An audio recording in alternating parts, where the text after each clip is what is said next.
Allez, et yo tout le monde, c'est Cyclisme 3D, j'espère que vous allez bien, moi ça va nickel, aujourd'hui on se retrouve pour une toute nouvelle vidéo sur la chaîne YouTube, et comme vous l'avez vu au titre, et à la miniature, aujourd'hui c'est la suite de la série sur mode pro leader du jeu Tour de France 2023, et je suis très heureux de vous retrouver pour cette vidéo qui va être assez intéressante je pense en vrai, parce qu'on a le début de notre tout premier critérium du Dauphiné, oui. Avec notre Brio Roland, bon, j'ai en pro team, j'ai même pas encore tourné l'épisode 3 parce que l'épisode 3 bon, où je tourne cet épisode va bientôt sortir. Bon, on est très lent. Mais j'ai quand même un peu accéléré parce que j'ai écouté une fois au camion balai et je n'ai pas la moindre envie de revoir la voiture balai. Hein. C'est pour ça que j'ai un peu accéléré alors qu'on s'est relevé un moment, on n'a pas pu tenir l'échappée, ça a roulé à un énorme rythme. On n'a pas pu se présenter aux deuxième catégorie, c'est assez dommage parce qu'en vrai le deuxième 4 j'aurais bien aimé l'avoir. Ok, on va finir dans les délais, mais on ne sait jamais. En tout cas, cette étape, elle aurait été dure. Bon, par contre, j'ai tous mes coéquipiers de chez Arca qui sont censés rouler. Hein. Je sais pas ce qu'ils foutent, hein, mais bon. Les mecs, ils sont tous censés attaquer, mais ils récupèrent. Ah, c'est bon, ils sont tous de retour. Enfin, c'est surtout, en vrai, c'est surtout.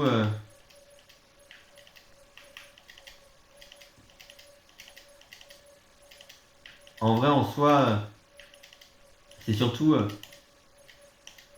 les sprinters qu'il nous faut à la limite garder leur barre. Hein. Les grimpeurs, on verra. Est-ce qu'ils peuvent attaquer vos clans et leurs bandes? Non. Parce que reste en soi, il reste 2 km. On va demander à tout le monde d'imposer un tempo élevé. Je sais pas si c'est les bons termes.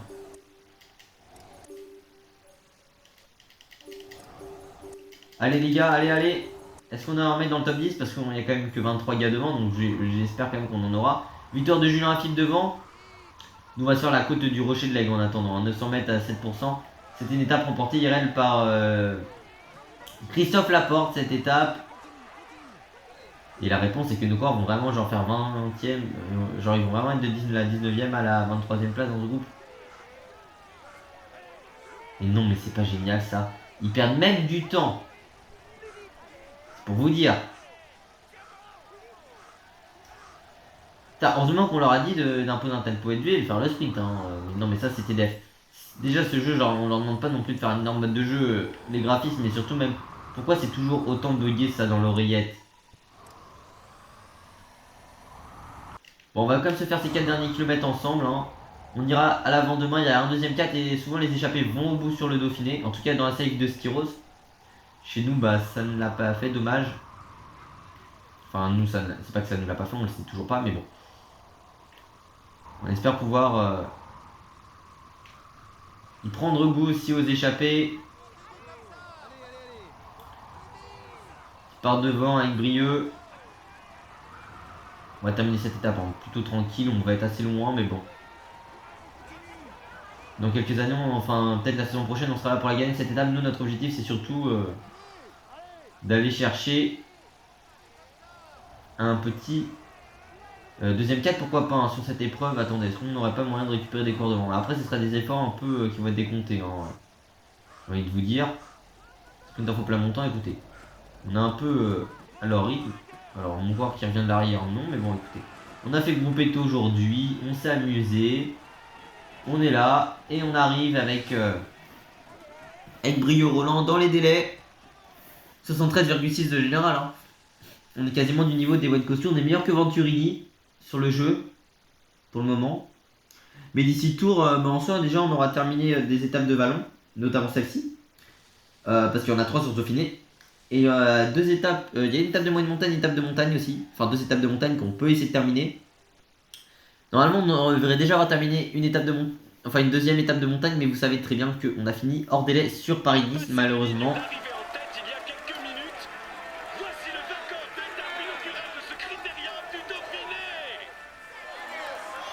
C'est pas bien cette victoire de Julien. Julien en jaune sur le Dauphiné. Non, mais moi je dis que c'est pas mal. En vert, en maillot bleu à pois blanc, ce sera Johansen et le blanc pour Pitcock. Non, mais les gars, si ça c'est pas beau. Julien en jaune. Bon, par contre, avant c'était le maillot rouge à pois blanc sur le Dauphiné. Là, c'est plus qu'à aujourd'hui. Moins qu'on puisse dire, c'est que vous m'avez pas fait mentir. Du côté classement général, c'est Julien Philippe Rancet de la Solar Quick-Step qui s'impose en 3h41 minutes et 2 secondes avec 10 secondes de bonification pour lui. Et puis du côté du classement, général en 3h48 et 52 secondes. C'est Julien Lafilippe, le coureur français de la Soudal Quick Step, pardon. Il n'est pas encore dans notre équipe. On l'a jamais testé en pro team, hein. Peut-être cette année. Et Tobias Allan de Hensen, le Norvégien de la Uno X Pro Cycling Team, avec 7 points en tête du classement du meilleur grimpeur. En tête du classement par points, 25 points pour Julien Lafilippe, le français de la Soudal Quick Step. Parce que c'est le barème Dauphiné. Hein. Et en 3h48 minutes et 21 secondes, c'est Thomas Pidcock, le Britannique de la Ineos Grenadier. Et puis du côté du classement par équipe, c'est l'AUE Team équipe Emirati en 11h3 minutes et 58 secondes. Et puis du côté du classement de la combativité, 128 km pour Nils Ekoff, le Néerlandais de la DSM Firmenich. Bon, post-NL, bon par contre j'avoue, on n'a que 8 km. Et bon, écoutez, on a fini le plus combatif sur Milan-San Remo, donc ça nous ramène des... Ça nous a compté un classement du plus combatif. Plus 26 PPC, 314 PPC pour Wout van Aert, le belge du team Visma Leasebike.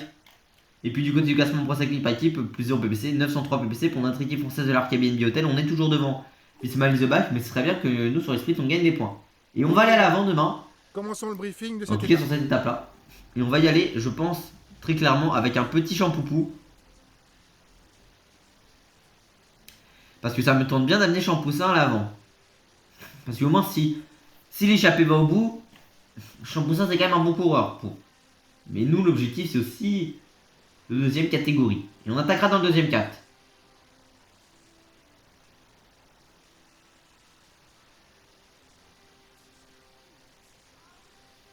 En tout cas si on peut. Déjà ça c'est pas encore dit. On a un tout petit peu de fatigue. Hein. Ceux qui n'auront pas de fatigue, c'est Vauquelin et Rodriguez. C'est peut-être Vauquelin qui en pas préparé du tout par contre. Et puis vous savez quoi, on va quand même voir Julien en jaune. C'est pas tous les jours qu'on verra Julien en jaune sur ce TDF 24. Par contre, dans la série vidéo Styros, on retime le nom d'étape remporté par Pogel et les autres. Il va y avoir 8 et 20 d'étapes sur le tour. Enfin, Pogel a déjà 6 étapes déjà. Bon.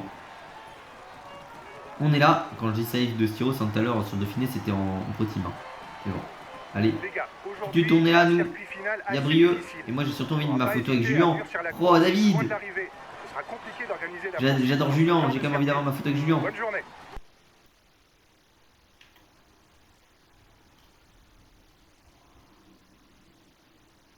On l'a. Plus sérieusement, attaque de Brieux Roland à Saint-Germain au Mont d'Or. Ah non, mais là, nous, on a deuxième catégorie à aller chercher sur ce Dauphiné.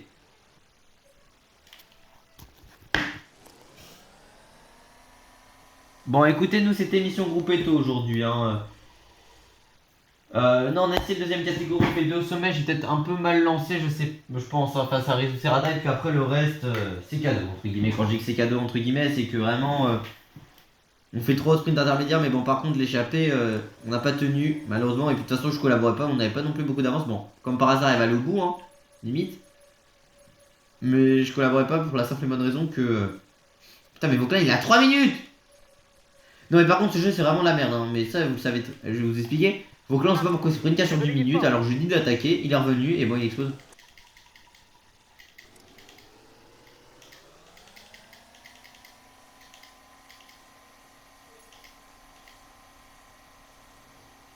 Et bon, vous inquiétez pas, ce bon vieux Kevin Vauquelin, il va vous expliquer pourquoi il est lâché après.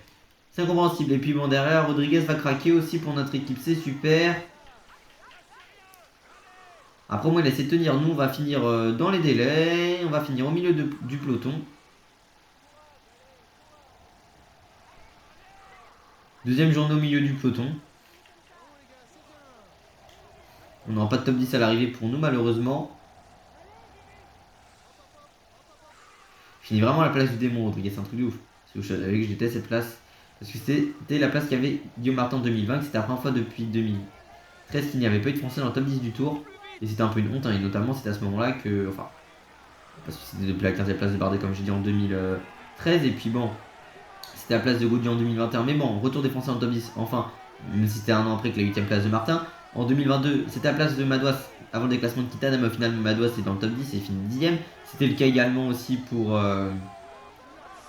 Enfin, du coup, mais cette année-là, Bardet, grâce au déclassement de Kitana, finit 6ème. Et puis David fait 4. Sans déclassement de Kitana. Et puis l'an dernier, c'était la place de Pinot. Mais bon. Martin est fini 10ème et David 9ème. Donc bon, en espérant qu'il n'y ait pas de Français à cette place là cette année, enfin. Et surtout, que ce soit pas le meilleur Français à cette place là. Moi je dis le meilleur Français du Tour de France 2024, pour moi il finira 6ème. J'ai dit ça pour en 2022, bon, en disant que c'était David. David fait meilleur français. Et puis bon, il y a quand même Bardet qui est 6ème. Et puis j'ai dit ça en pensant que David en 2021, au final, c'est 8ème et pas 9ème. Et c'était Guillaume Martin. Et puis l'an dernier, je misais 3ème. Mais bon, j'ai tout fait pour que c'était David. Hein, ça, j'y pensais, mais la 9ème place au final. Mais bon. Par contre, on en parle quand même que nous, écoute, on y va tranquille. On va arriver à Saint-Christophe. On connaît cette ascension qui est très difficile. C'était la première étape du Dauphiné en 2020, justement. On va terminer à 20 minutes, mais on sera largement dans les délais. Ouais, les 200 derniers mètres à Saint-Christophe-en-Jarret, on va finir à la 61ème place. Demain, ce sera journée de repos entre guillemets pour notre coureur. Et puis on aura notre premier chrono individuel sur ce Dauphiné. Ça fait peur par contre. Et puis Christian Rodriguez qui est dans cette pic de forme, qui est absolument pas en pic de forme. Hein. Ça, enfin, qui est pas du tout au meilleur. Au meilleur de sa forme, mais bon. Mesdames et messieurs, accueillez-le chaleureusement. C'est nous, on termine dans les délais avec Roland. C'est la deuxième étape de Valence consécutive qu'on termine. Nous en restera une à faire sur le Dauphiné. De toute façon, on ira à l'avant, je pense, sur l'étape 6. Hein. De toute façon, nous, notre objectif, c'est en deuxième 4. Mais je suis pas sûr qu'on en aura en deuxième 4. Hein. Sur Dauphiné, il y en avait. Mais ça va être très chaud de les Pas avoir. vraiment d'ambition pour le classement de cette Sur étape. contrôle.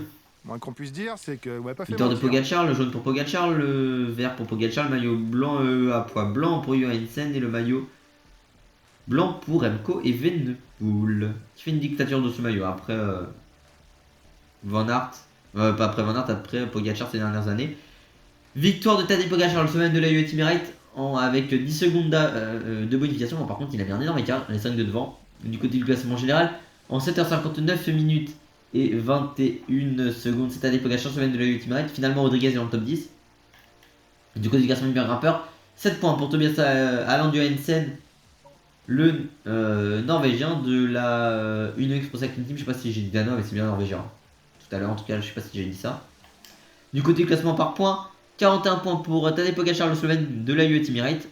Et puis du côté du classement des jeunes, en 7h59 minutes et 47 secondes, c'est Remco Evenepoel, le belge de la Soudal Quick Step. Du côté du classement par équipe, en 24h 11 minutes et 37 secondes, c'est l'équipe Emirati, la UAE Emirates. Et puis du côté du classement de la combativité, 213 km pour Tim Wellens, le belge de la UAE Team Emirates.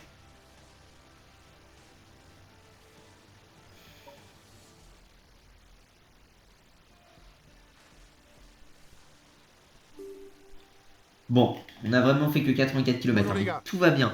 Et puis, prochaine étape, c'est de la plaine. Normalement, prise de PPC 314 PPC pour Wout van Aert, le belge du team. Pas de piège 10 particulier. miles de bague et pas de Jumbo L'arrivée Visma, au comme je sprint l'ai dit tout à l'heure, je pense. est plus que probable. Et puis, du Pour le côté maillot du vert, classement va pour être cycling important de par marquer le équipe, maximum de plus de points PPC pour 903 porter PPC notre pour notre T'as les équipe moyens française pour de l'Arcam et participer à de l'emballage l'hôtel. final Ce et serait bien rentrer dans le top d'aller 10. chercher des Bonne points étape, les gars. sur le Dauphiné. Allez, allez. C'est pas trop demandé à l'équipe. Bon, cette étape, elle va être toute plate. Est-ce qu'on a encore des deuxièmes 4 sur les prochaines journées? On en a un dans le final de l'étape 5.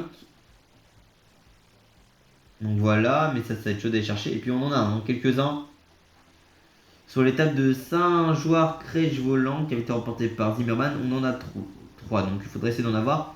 Albertville, Alvar, col de la Croix de Fer, force à nous. Et pareil, pour Albertville, col de Rome, il y en aura. Force pour terminer cette étape. Honnêtement, je ne sais pas si on prend les échappées sur celle-ci parce que à tous les coups, c'est une étape où tu risques de finir en délai. Et au pire, vraiment, si t'es en difficulté, t'attends le peloton. Celle-ci, je pense rester au chaud dans le peloton, très clairement. Celle-ci a peut-être moyen d'aller à l'avant. Moi, pour un deuxième 4. Mais tout de suite, c'est Juan Firmini.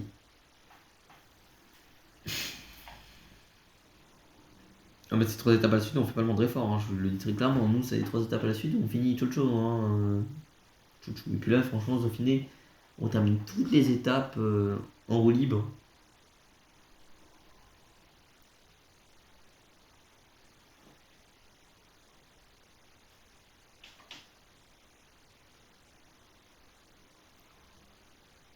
Oh putain, le tour.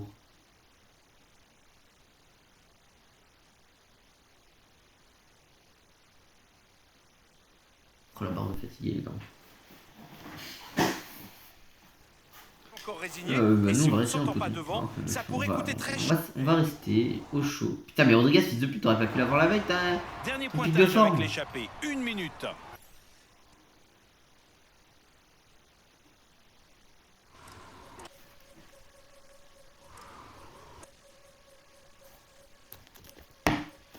On peut l'avoir là, lui son pic de forme.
Il a passé la ligne d'arrivée en tête il y a quelques minutes.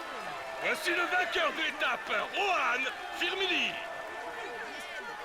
Il est dans une forme. On peut dire que le tour se passe idéal. On peut dire que le tour se passe idéal. Il est dans une forme.